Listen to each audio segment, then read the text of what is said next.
સાંસદ મનસુખભાઈ વસાવાના પત્ર બાદ પુનઃ ભરૂચ ખાણ ખનીજ વિભાગ દોડતું થતા રેતી વહન કરતા વાહનોનું ચેકિંગ હાથ ધરી બિનઅધિકૃત રીતે વહન કરતી 10 ટ્રકોને ઝડપી પાડી ₹2.40 લાખનો મુદ્દામાલ સીઝ કર્યો છે।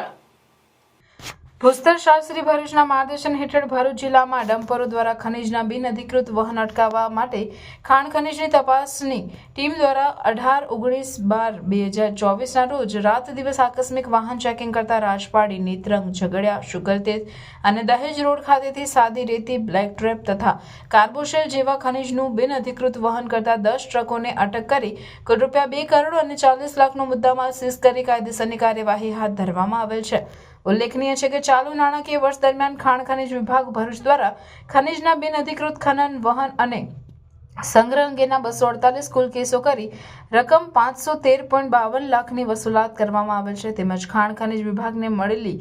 રજૂઆતો અન્વયે સ્થળ તપાસ હાથ ધરી કાયદેસરની કાર્યવાહી કરવામાં આવી હતી।